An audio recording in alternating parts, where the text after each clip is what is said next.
Hello, everybody. You know who I am. I'm your favorite English teacher, and I have a special interview for you today with the Profe Kyle show. I don't know what to call. I don't know what to call this, Luis. I just call it the Profe Kyle show. So, anyways, I got Luis with me. Luis is, I believe, from Mexico. I'm gonna find out and learn about Luis a lot in this interview. So, a quick introduction for anybody watching. My preferred social network is Twitter. I know Latinos prefer Facebook and Instagram, but for me personally, Twitter number one, YouTube number two, but I gotta use Instagram and Facebook. And I was just browsing my Twitter one day. I think somebody retweeted one of Lewis's tweets. So I started doing some research, and he seemed like an interesting guy trying to help out Latinos who want to get remote work. And for me, it's one of the things I try to tell a lot of Latinos who are learning English. They think they gotta go to Canada or the United States in order to make those gringo dollars.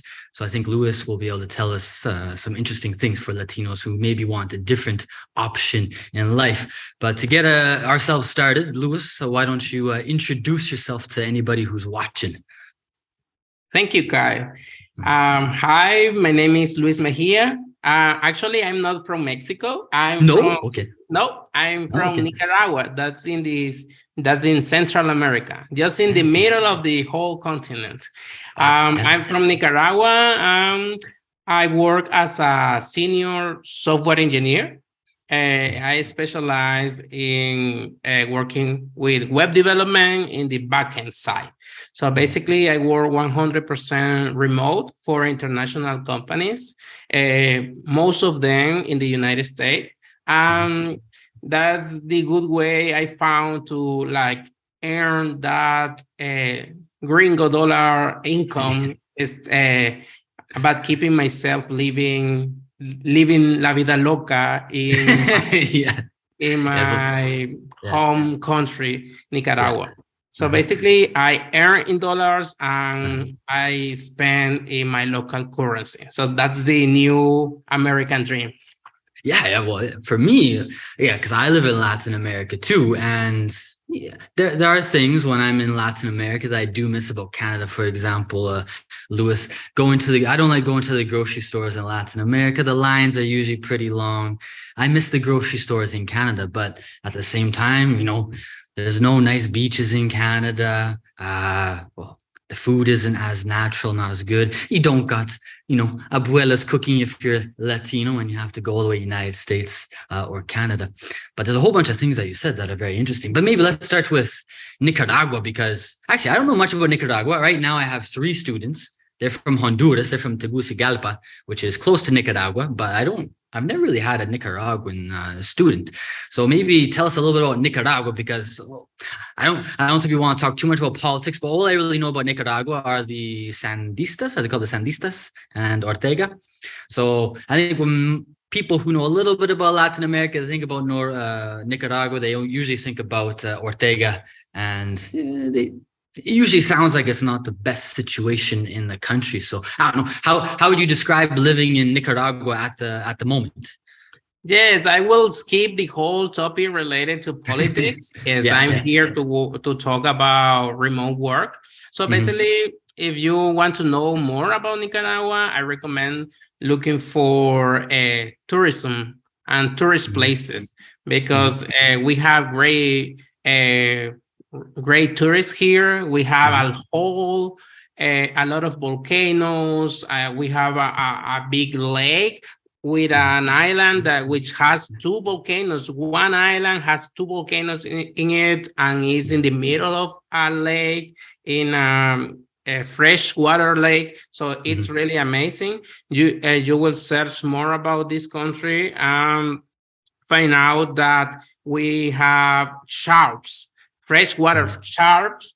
Oh, really? Sharks, freshwater sharks in that lake, and we also have many active volcanoes. So you actually can do sandboarding. You can go to the top of one active you can go to the top of one volcano and then do sandboarding down the hill. So it's really amazing. It's also one of the places that is really cheap compared to other places like Costa Rica, which is also close to Nicaragua, but is more expensive. So actually, it's really nice. I really invite you all to visit Nicaragua. I'm focusing the good part. Oh, for sure. Well, because Nicaragua is also famous for cigars, and there's lots of cigars that are from Nicaragua. And Honduras has lots of nice beaches. Does Nicaragua also have lots of nice beaches, or is Nicaragua more famous for the lake? We get a lot of people that come here to surf. Like, we have great waves. Great waves, yeah. And which side has the better waves? Is it the Caribbean side, or because do you guys have both? We have coast. Yes, we have coast both in the Caribbean and in the Pacific Ocean. So I believe that the better waves are in the Pacific part. Pacific part. And what about the best beaches? Are they also on the Pacific, or are the best beaches on the Caribbean side? A lot of people come to San Juan del Sur, which is one of the famous beaches we have. Oh, okay. All right. Now, in your case, do you live in, if you can tell us, of course. Yeah, you live in the capital? Yeah, in the capital, which is Managua. Managua, yeah, exactly. Yeah, the Central American capitals. I'm learning though. I got Tegucigalpa, I got Guatemala City, and I got Managua. Yeah. Actually, I was in Nicaragua once, but I was going from Guatemala City down to Panama. So I think I got off the bus in Managua, and then I switched buses. So I only got to see the countryside. All right. So now, Luis, your job is, you said, software developer, correct? That's correct. So I'm curious, like, did you study that in university? Because nowadays with software development, some people, they get into that career by just taking courses online and improving their skills. Other people, they can go to university. In your case, how did you get into the software development field? I went to college to learn that. I had almost 14 years working as software developer, and I got a degree, a bachelor degree in computer science. Like, I'm a computer engineer, and also got a master degrees in system information management. Yeah, because you tell me, because in Latin America, they call the different degrees something a little bit different. Because I think in Latin America, is it called systems engineering? Is that computer science for Latinos, or is computer science different from systems engineering? Actually, I said computer science because we have many careers which has different names. I got computer engineering, which is one of the careers. We have system engineers as well, and we have also telecommunication as well. So we have many with different names, and we have some other careers which are not engineering, are more in the licensing. Okay. Yeah. All right. Is there one that's, I don't know, more respected or more difficult than the other? So there's computer science or systems engineering, or, if somebody takes anyone, you're going to have more or less the same opportunities. Any of those. Yeah. All good. All right. Something important to mention is that we just learn the basic in college. And everything else, and like all the modern technologies that we need to do to learn to do our work is learned by ourselves. So we're basically self-taught. Self-taught, yeah. So basically you learn all the basics, but you also took a master's degree too. But still, even with the master's degree, it was still just the basics that you had after you finished. Yeah, that's correct. Right. And you still had to upgrade a lot. So did you upgrade? Well, I guess now, I didn't want to talk about learning English so soon, but a lot of the best courses related to software development, they're going to be in English, or the best information. So I'm wondering, when you tell us that you had to upgrade your skills by yourself, were you doing that by getting advice and getting information from other Latinos, or were you getting that information, that advice from the gringo world, from the English speaking world? Actually, we do have a lot of free resources to learn from in Spanish. Like many of the Latino community has put a lot of effort creating different resources in Spanish to learn for people who wants to start learning while are still learning English, because we have to learn English in parallel with the skills, with the technical skills. So there's a lot of resources in Spanish as well nowadays. But back in my time, I just learned everything in Spanish from the university, and then started reading a lot of documentation in English. So I started learning English. I'm not sure if you want me to start my journey or not yet. Okay, but back in my time, I started learning a lot of resources in English. Reading, I started reading because it was harder for me to understand while listening. So most of my technical learning was by reading. Okay. All right. Yeah. Well, I want to talk a lot about that, but let's just wait until we get into that part. Maybe there's somebody younger. Maybe there's somebody, 18 years old, 17 years old watching this and might be thinking, I want to get into software development. So I have a question about getting into the field that you're in right now. Would you say that if a Latino wants to get into this field, do they have to go to university? Or would you say nowadays, if they wanted to get started, they could start learning by themselves? Like, would you still advise going to university to get your foundation? Or do you think you don't really need to do that anymore? You can now just get started by yourself with the resources online. Those are two different questions. Okay. I will answer both. Okay. First, well, I still recommend going to university to get the foundations if you have the opportunity, because that's something in Latin America that not everybody has the opportunity to go. So if you have the opportunity, it's a really big privilege to do it. Just do it. Okay, but now if you don't want to, or you just can't, there's a lot of resources online that you can learn by yourself or by buying courses, workshops, technical documentation, open source community. There's a lot of resources, both in English and in Spanish, that you can start learning from. And maybe so I know the gringo world, so I know where to find good information for English speakers, but maybe I don't know much about the Spanish speaking world. Maybe what's the best website? What's the best place to get the best information about software development, for example? Like I see lots of Platzi ads on YouTube. I don't know if Platzi is good. Like what's the best place for somebody who's interested in the field? Platzi has a lot of ads. So you will know them by that.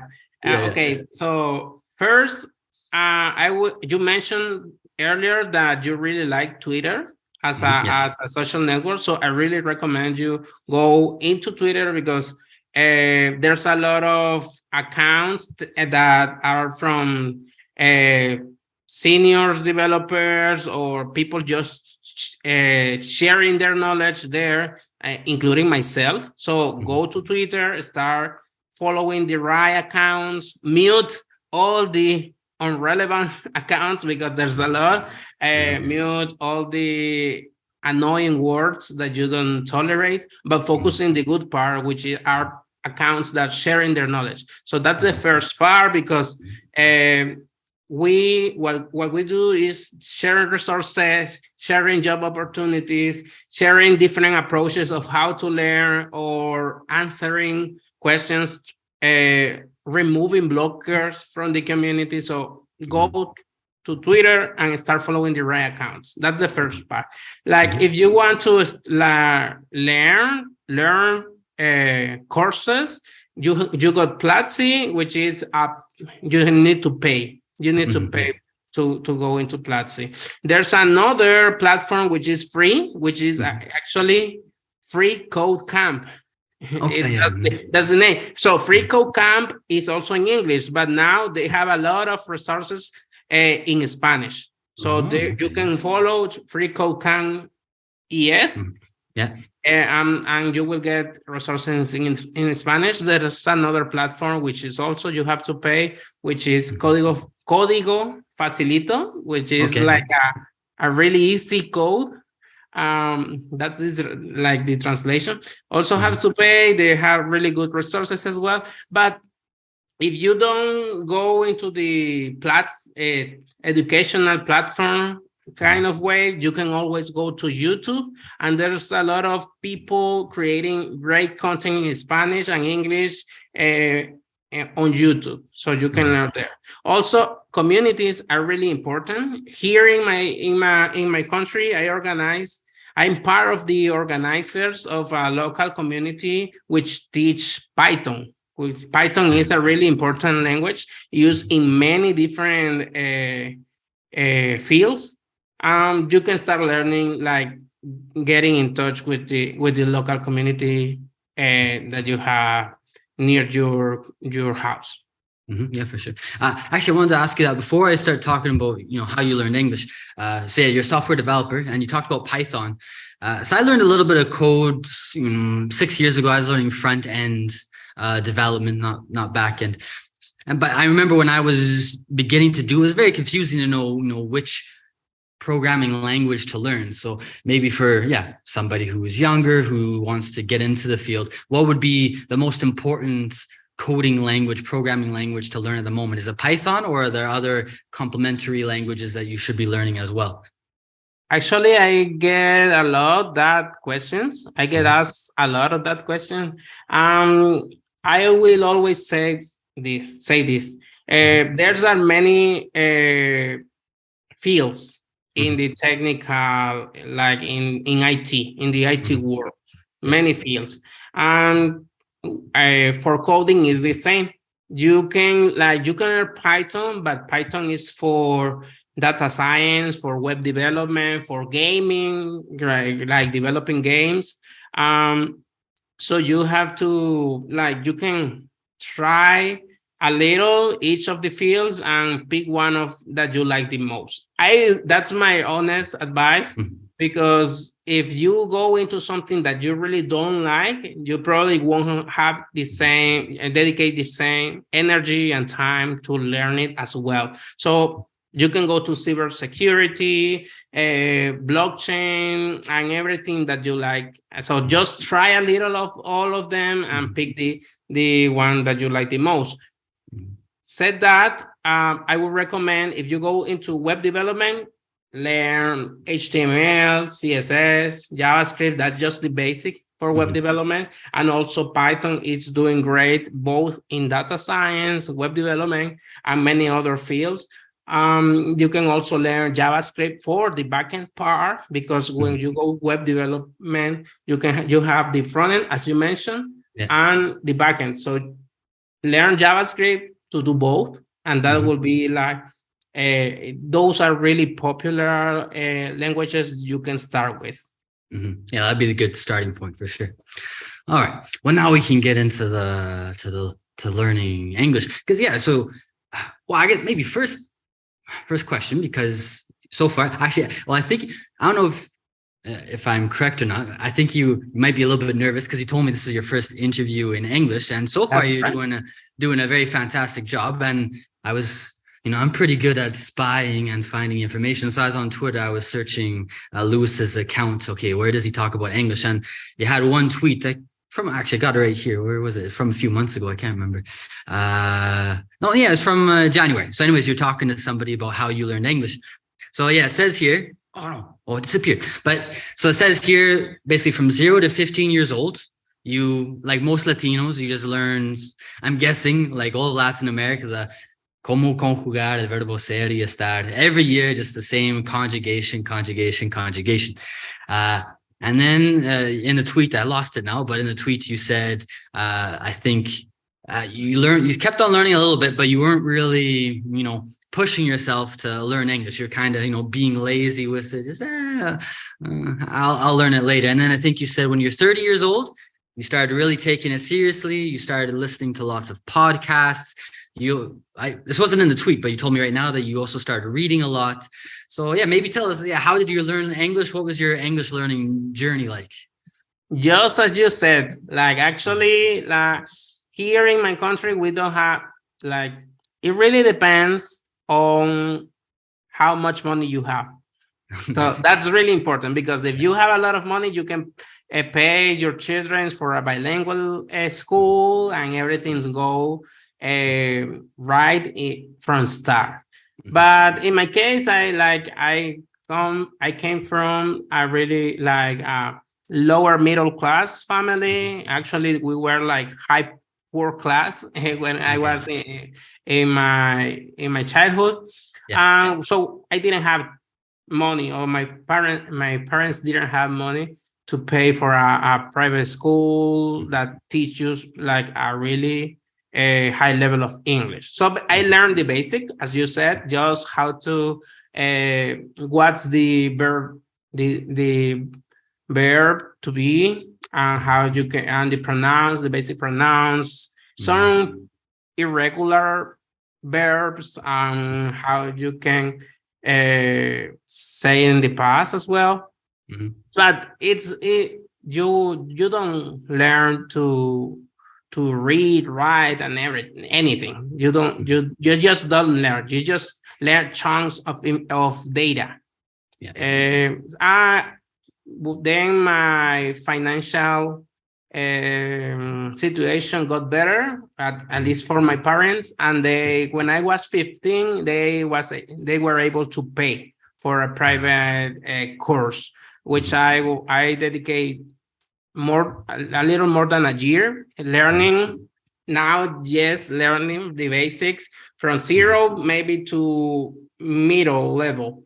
It's still, I was and there I learned to I learned to read and write, but it was hard to me to listen and to speak.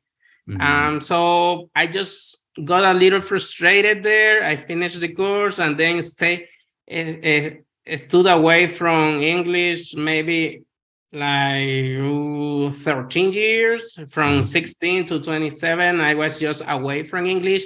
There, in that time, I read a lot. That was part of my education. I read a lot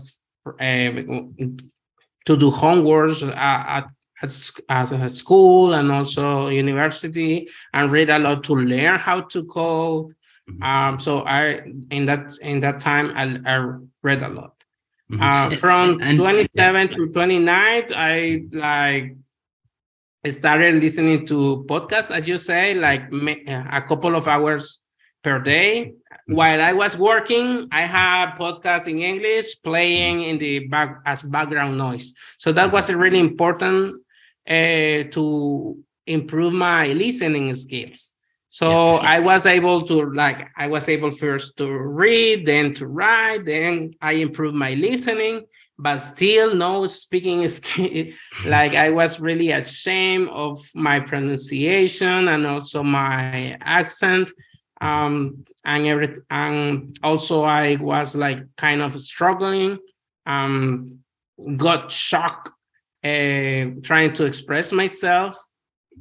So when I was like 29, I went to a job interview and got rejected due to my English skills.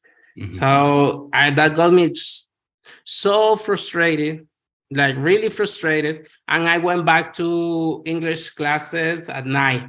This time, focus on the professional environment.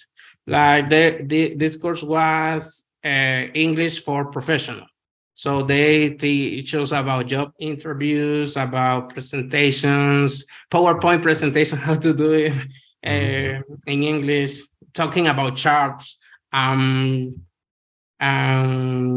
incomes, expenses, and everything like that. So it was kind of fun. But so there, after finishing that course, I was able to finally speak in English. I paid travel to Cleveland, to the United States, when I stood there like 2 weeks just to prove myself. I was able to got myself understood and understand as well. I traveled to a Python conference in Cleveland. So yeah. And after that, I came back to my country. I felt comfortable enough to start applying to remote jobs, and also kept improving my skills by paying for private tutors, which they are like laser focused on specific topics I need to improve. And currently, that's the way I'm keep improving myself. All right. Yeah. So right now you're taking classes. So how many classes are you taking per week right now? Is it like one class per week, two classes per week, or once per month? Actually, two classes per week. Okay. Yeah, just a couple of hours. Yeah, but still, yeah, that definitely. I always tell people that once you get to an advanced level, like you've reached an advanced level of English. Once you get to an advanced level, yeah, you really just need like one class per week, and that's enough to kind of keep you advancing and keep you improving and keep you on the right track. So yeah, definitely a very interesting story. So how old are you now? Are you 30? I'm just going to guess. Are you 33, 34? Okay, so you're 34 years old. So from the time, so you got rejected from that job when you were 29 years old? Yes. Yeah, so basically from 29 until currently 34. Yeah, so you got frustrated, which is actually, for me, it's very inspiring because, a lot of people, they get rejected from a job. They might say like, oh, well, I'm going to use my informal English. Oh, fuck this shit. Screw these gringos, screw these English speakers. I'm not going to learn English. But in your case, you got frustrated, but at the same time, you got knocked down, got back up, and you said, okay, I'm going to get better at English. If I want to get to where I want to go, I got to have a better English. So definitely very inspiring. Now, you said that you did a lot of listening. I'm wondering, maybe describe to people, because I always tell people, in order to understand native speakers like myself or any other native speaker, yeah, you got to do a lot of listening just to kind of understand how they speak, also to learn vocabulary that they're going to use in conversation. So what did all the listening do for you? All the listening you did while you were working, all that background noise in English, how would you describe the effect it had on your brain when you were learning? Before listening, like I have to actually learn vocabulary, read a lot. That's the previous steps to like focus on listening, at least for myself. But after that, like spending many hours listening to native speakers in different podcasts got me like a really big improvement in my listening skills, because as I mentioned before, I was not completely focused on listening, and that's a big mistake we make when we are learning English in the courses or private schools, that we need to completely focus ourselves in what we are listening to be able to understand. And that's a different approach when you have a background noise in English, because you are actually have to get the work done. You're working and you have to get the work done, so you won't be able to pay the full attention to the podcast. And that was the challenge. At the start, I started like understanding just half of the content, maybe 50%. It was really frustrating because I didn't understand, but I just keep myself listening to that because it was an interesting topic at that time. That's another advice I can give, which is don't focus in something boring like coding or something from your work, because your work gets you kind of bored. Like you're doing the work and listening to something related to work, that's boring. You need to listen to something like get your attention, because the idea is, at least for me, the idea is that you're working, focus on your work, and you just kind of listen to something that got your attention. You turn your head and go there to listen what's going on, and you kind of put attention to just that specific chunk of content which brings your attention. And I think that's kind of the strategy I use.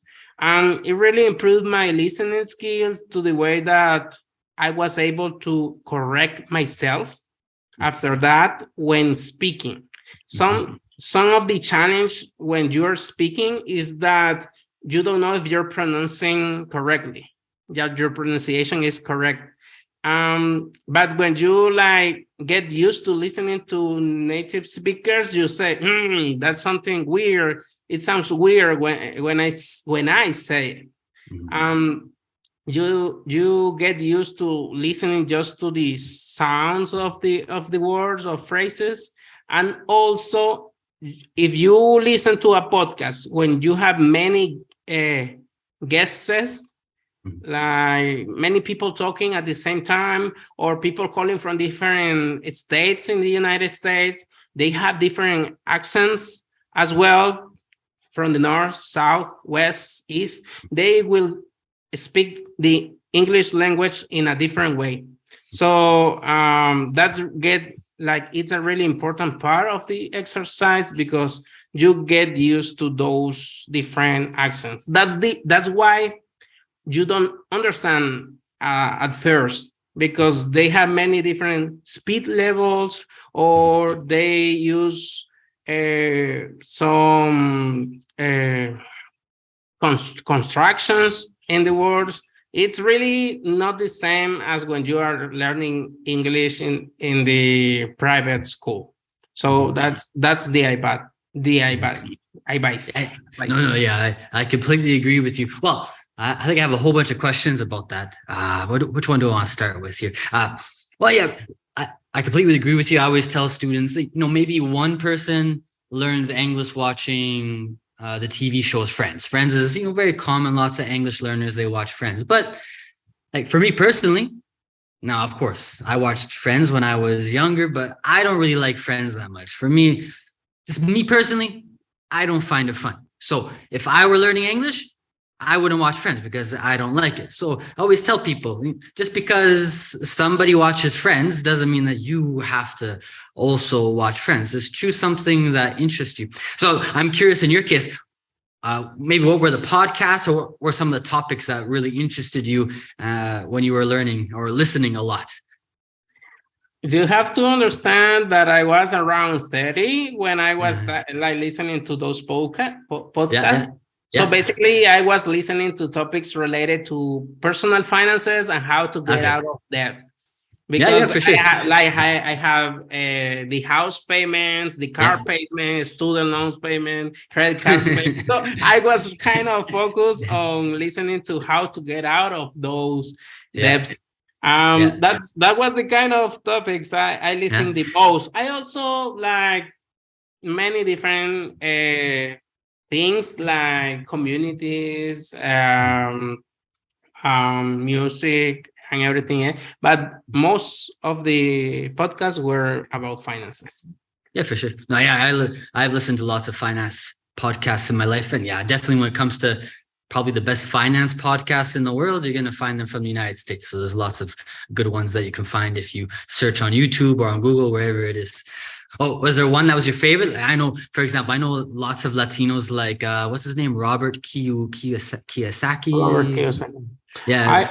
I read the book of Kiyosaki, but I only like the first two books which he has. Okay. But after that, he kept repeating himself. And I think it's when you read the first one, it's like kind of basic accounting or basic finance. When you read the second one, it's like, okay, now I want to get out of working as an employee. I want to become an investor. So that's why they got the attention. But no, I was listening to one character, which was Dave Ramsey. He has a Dave Ramsey show. And Ramsey, right? Show. Ramsey. He explained about baby steps, 7 baby steps to get out of debts, and the extreme makeover of money or something like that is the book. He has a book and also a radio show. So that's why I was listening to different accents because many people call to the radio show and share their story about how they got out of debt. Yeah, for sure. Yeah, I think I know who that is. I've seen a few videos of him. Yeah, I think he's a pretty respected figure in the personal finance field in Canada and the United States. And well, definitely, I know one thing that always surprised me in Latin America. I think, yeah, a lot of Latinos that never taught about personal finances, they get caught into debt. I think we call it the debt trap. Even when I was in Colombia, I'm not too sure if it's the same in Nicaragua, but I remember people, they'd pay for clothing with quotas or groceries with quotas. And I was like, yeah, you should be paying for groceries with quotas. So there's a whole bunch of crazy things. And it seems like it's a bit of a problem in many, well, also in Canada, United States, but it seems like a really big problem in many parts of Latin America is the personal debt, for sure. The other thing that you talked about was how by listening a lot, you're able to start correcting yourself. And I completely agree with that too. If you listen a lot, it's kind of like English starts entering your brain and you don't even notice it's happening until one day or one moment you realize, oh, I corrected myself. I have the same thing with Spanish where, you get to a high enough level, you start saying things that you don't know where you heard them from or where you got it from. And then you say, wow, that's exactly what a Latino would say. So I think you already talked about a lot, but maybe describe that to somebody. So when you say correct yourself, because you said pronunciation, but is it also vocabulary? Like when you're speaking in English, is it before you say the word or after you say the word that you correct yourself? How did that listening help you correct yourself when you're speaking? In my case, it was after pronouncing the words because it sounds funny. Yeah. Which is that's not the proper pronunciation. But I didn't remember the proper pronunciation, so I actually got to Google and search the actual pronunciation. So being aware of what you're doing wrong is like the first steps you have. Also, one of my problems, which like opportunity of improvement. Yeah. Be positive thinking. Yes. One of the like challenges I still have is with final S's and final D's in the word, and that's kind of the challenge for me.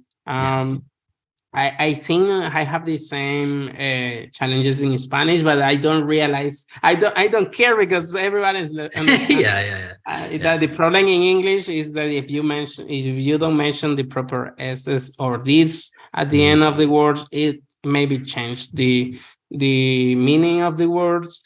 And sometimes there are like words with similar sounds. I have challenges there as well, like the difference of bird, beer.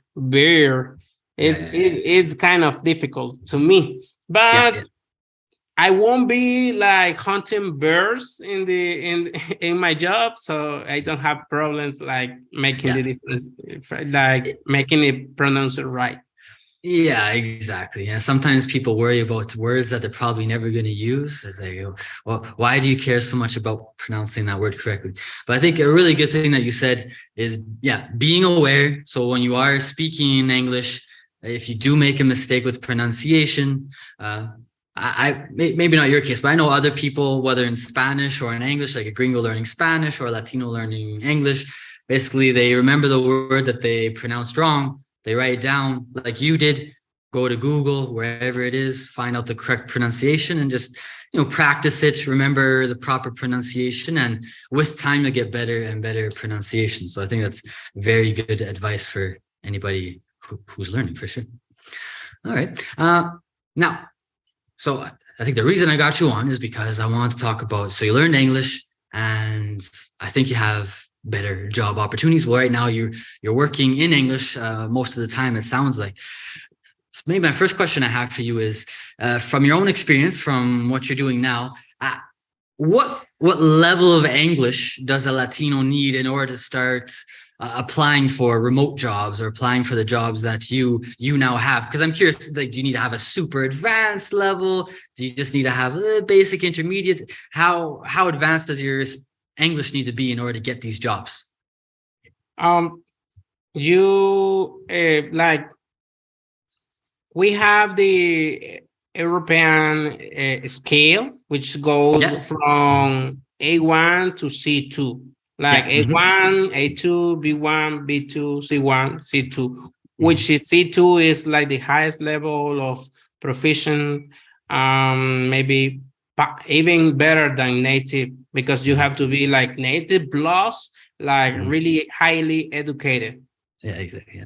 That's right. Sophisticated, So sophisticated, being able to speak in different topics with a really articulated vocabulary.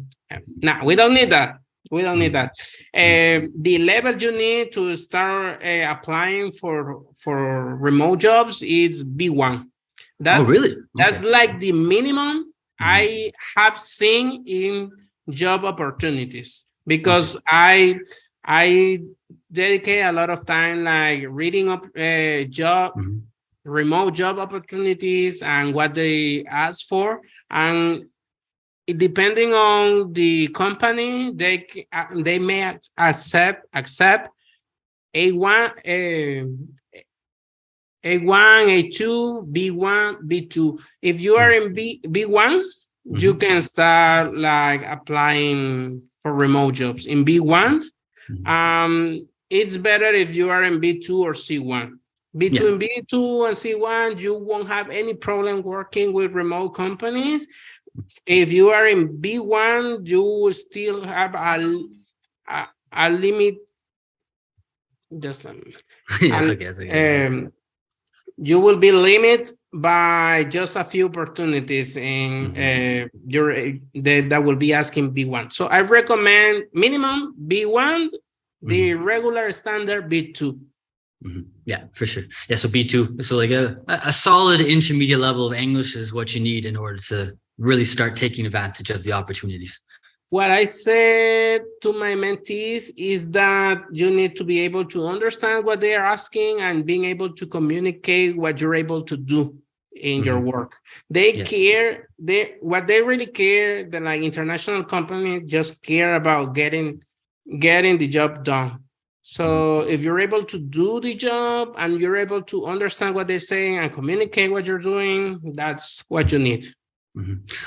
Actually, this is interesting. I want to see if you have an opinion about this or not. But one thing I notice about Latin American culture with the companies is that they ask a lot of strange questions, personal questions about a job candidate. So, for example, when I was in Mexico in 2015, I applied for an English teaching job at a very, very Mexican language English institute, and on the form they're asking about who is my family, do I have sons and daughters, all these really personal, private questions, which is quite normal in Latin America.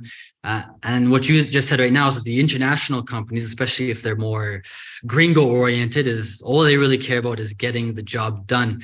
So I'm wondering, was that a bit of a culture shock for you? Because I know with lots of Latinos, when they're at work, they want to be very friendly, they want to be very personable.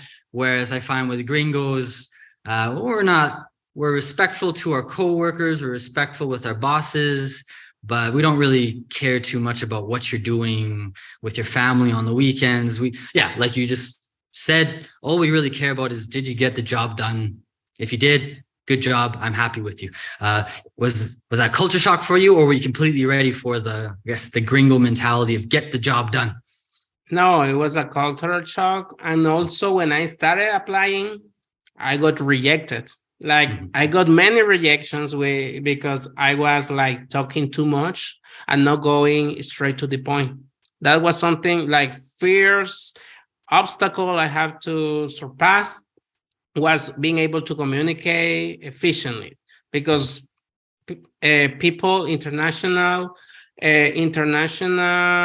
companies just care to that you go straight to the point. You have to answer what they are asking for, and if you don't provide the right answer, they like get bored or get distracted or something. They just feel you're not able to communicate in the way they want to. Yeah, for sure. My experience with Latinos, I love Latinos, but yeah, one thing about Latinos, many times is just, oh, you guys are talking a lot. Yeah, you ask a simple question, all of a sudden they're talking about their mother, their father, their cousin, and what they did on the weekend. And again, maybe many Latinos don't like that about gringos or the international business community, but it's like I don't want to hear about your personal details, your personal story. Yeah, just if I ask you a question, that's all I want. Just like answer the question the best as you can. You don't have to do anything else. And yeah, a lot of Latinos, they talk too much. They're trying to impress. They're trying to give all the details. And it's like, no, you don't need to give all the details. Just, as you said, get straight to the point. All I want to know is the answer to the question. That's all I want to know. So definitely. And because that's another thing too about learning a language. I think a lot of people don't realize. They think, okay, I'm going to learn English and then I'm going to have all these job opportunities. But I always tell people that's part of the battle, but the other part of the battle is understanding the different cultures, right? And if you don't understand, I guess, again, you say international companies, but I would say that gringo, especially gringos, is just, yeah, I want you to get straight to the point, and that can be very frustrating for Latinos. So you also have to learn the cultural aspect. But I don't know, at what point did you realize that you had to change how you were talking? Was it something somebody that was interviewing you told you, say, all right, Luis, you're talking way too much. Like, just answer the question. Or did you get feedback? Or when did you realize that you had to stop talking so much?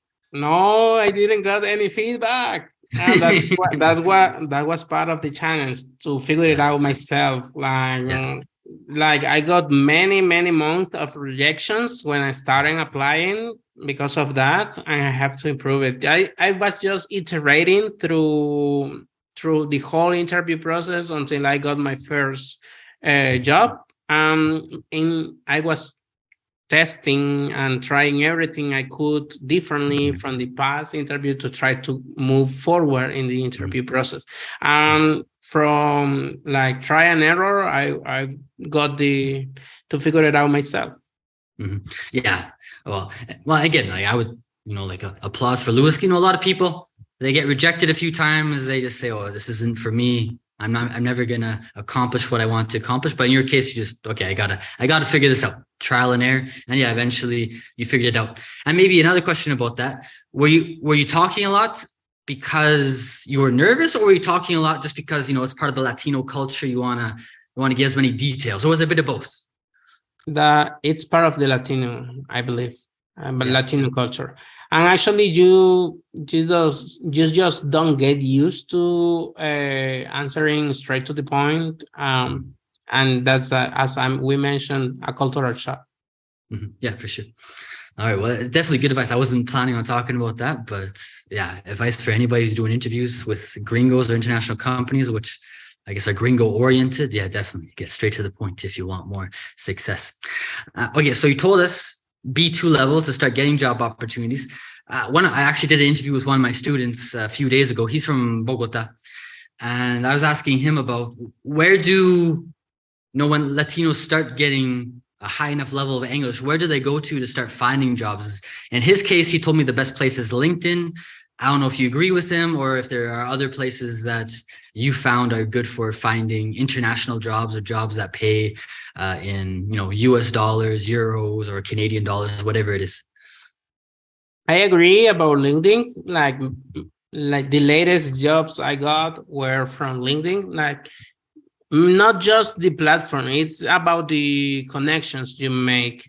Like, networking is really important for us to get the remote opportunities, as we have to compete with a lot of like people internationally. So the more networking you make, it's easier. And I also recommend following recruiters, because that's their job, to get talent.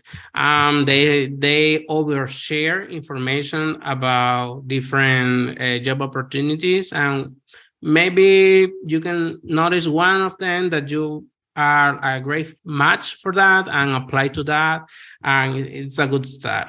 So LinkedIn recruiters, remote jobs, remote recruiters, like people who post remote jobs for Latin Americans, and also communities, because if I get a job opportunity that I don't want, I'm not interested on that, I would share it in my communities. Like I will share it in the Python community, to my audience in Twitter, in the Discord server. So go into communities and be an active member there, and you may notice job opportunities that otherwise you wouldn't hear about.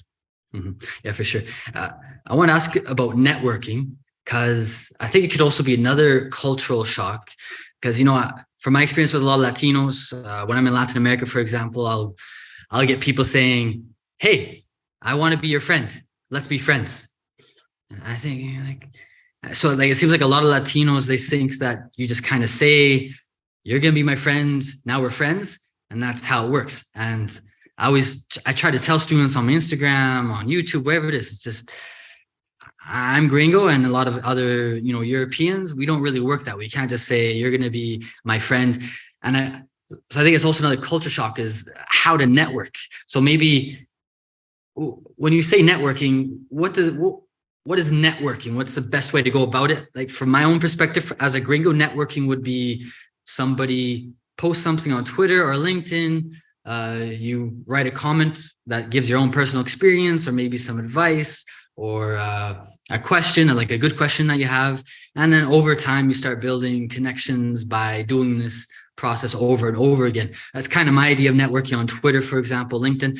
Is that your same process for networking, or is networking a little bit different for you? Yes, I see networking as helping others. That's the whole thing.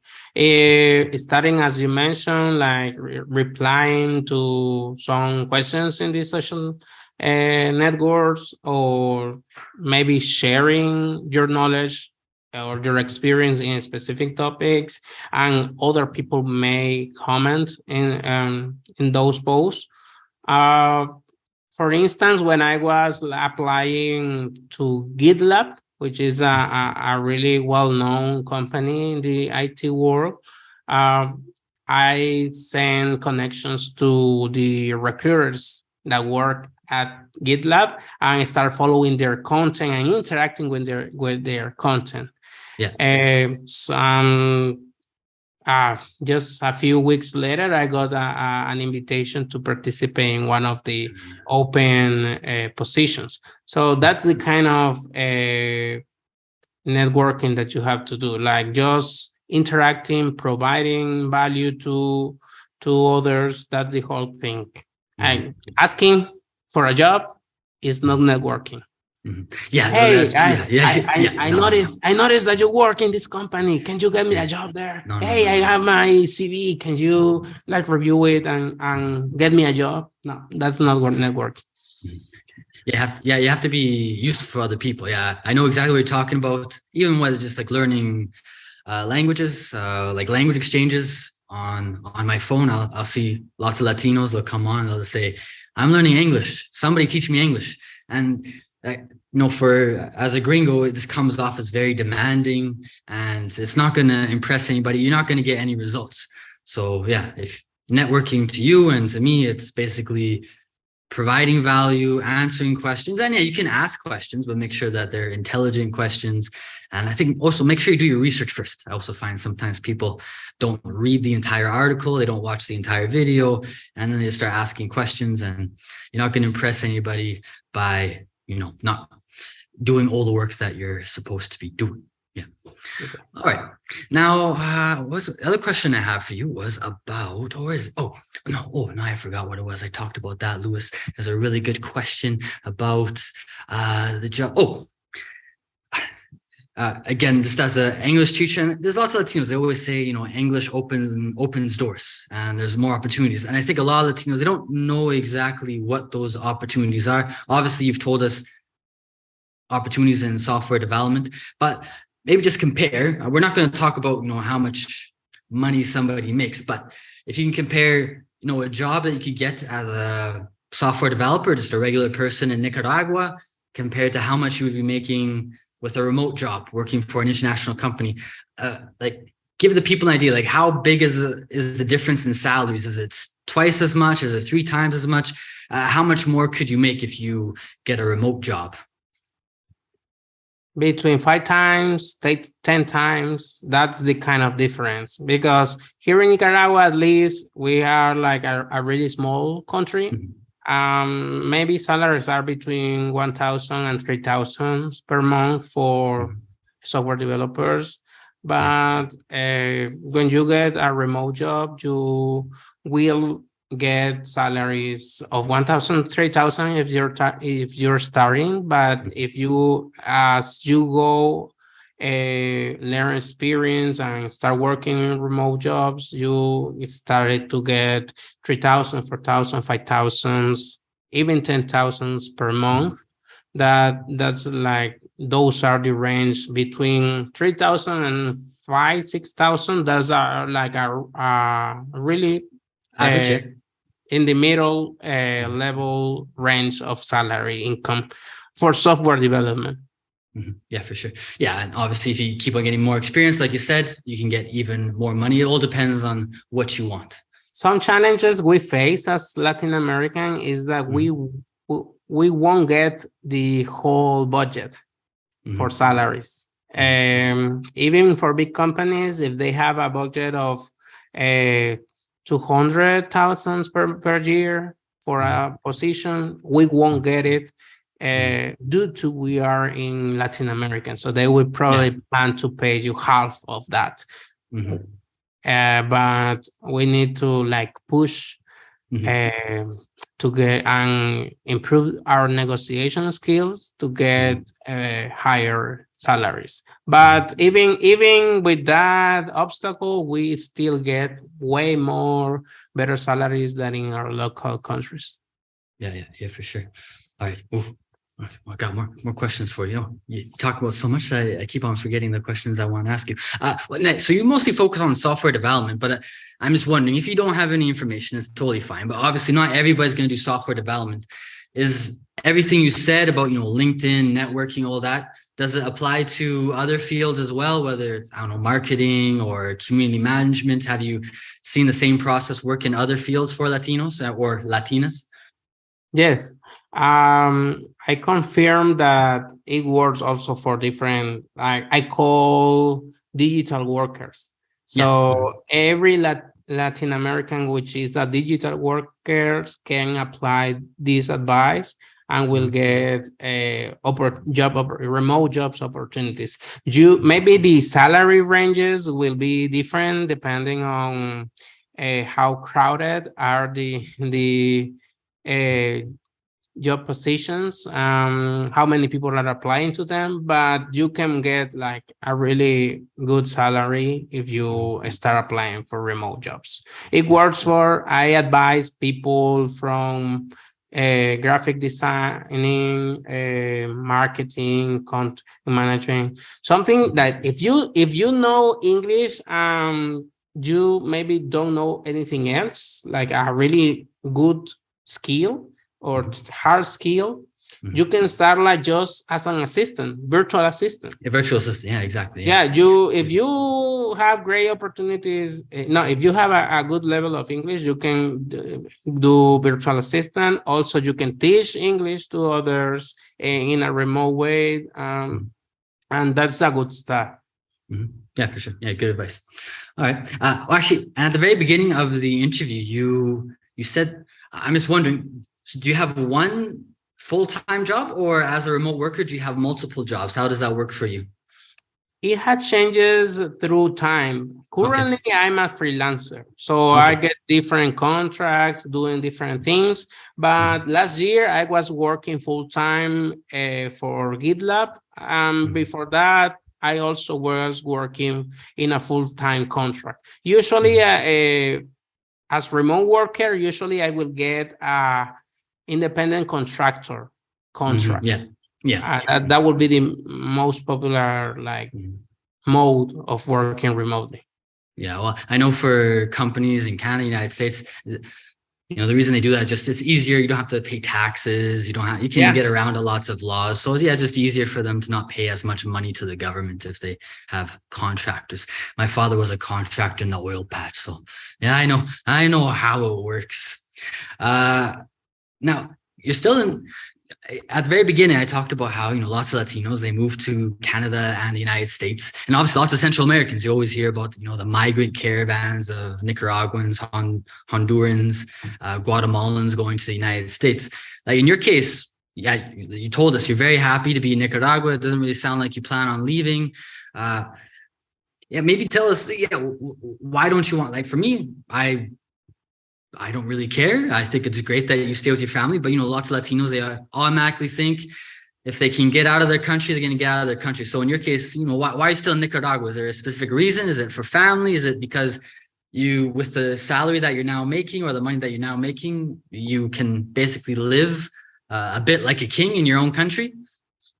The first reason is like family. Like I have my family here. I have to think about my daughters, my wife, and also I live close to my parents as well. That's important to me. That's the first reason. But actually, expenses, taxes, rent, that's something I dislike. So I don't want to. If I move to a different country, I will be paying for rent for a really tiny space, which I am here in my country have a really big, a lot of space, a big garden. That's something I will miss if I move. Taxes, I will pay a lot of taxes if I move. Maybe not that much now that we have digital nomads taxes. In some countries, that's important. And also expenses, it's not the same. Here in Nicaragua, I can maybe do part-time if I want to, just work part-time. I will pay the whole family expense with a part-time salary. I won't do that if I move to a different country. I will have to work a full-time job. That will be a requirement to being able to afford living in those places. Some people in the United States work 2 full-time jobs to be able to pay for bills. So that's something I don't like. Also, I travel to different countries. I have visited Europe, South America, North America, and different states. So I like visiting those cities, those countries, but then returning back home. So I prefer that way. You definitely save a lot more money, and then you're able to travel a lot more. Just quickly, because I know lots of people they love traveling. So like basically with your work that you have now, how much are you able to travel per year? Do you make 1 trip per year, 2 trips per year? How many trips per year are you making? Hello, how are you today? Oh, there's my voice. That's a nice voice. You were like saying hi to yourself. Maybe it really depends on the year, but one time per year is a good medium. Maybe twice if I have something important to do. Yeah, for sure. Oh, it sounds like a good life. I like how you're living life. That's for sure, Luis. All right. Well, Luis, I think that was all the questions I have for you. I've taken a lot of your time. I'm not too sure. Is there anything else that you want to add for people who are interested in what you do, or anything else about learning English or getting into software development? Anything that we missed while we did the interview? Yes, I would like to mention that as I'm a freelancer, I work as a backend engineer. I'm also a mentor. I offer mentoring services for people like devs and digital workers who wants to get a full-time remote job with an international salary. I teach about how to get the job. I teach how to get a proper salary, like negotiating, how to prepare yourself for that. I offer a mentoring services. And you can go to Twitter and you will find me there as Luis Mejia Dev as developer. You will find me as Luis Mejia Dev in all the social networks, YouTube, LinkedIn, Twitter. Just go to Twitter and also I have open my direct messages. So you can just ask the question, have a small chat with me and I will reply. Perfect. Yeah. So for anybody watching this, I'll leave the information for Luis in the description. So if you want to check out his Twitter, the link will be down below. And I'll try to get any other links that Luis mentioned during the interview also in the description so you can check it out. Well, Luis, I want to thank you so much for your time. That was a fantastic interview. You did a good job. I know you were nervous first time doing an interview like this in English. I think you did fantastic. So thanks again. Thanks for anybody who's watching. And yeah, Luis, have a good rest of your day and hopefully we'll talk soon. Thank you. Bye. All right. Bye, Luis.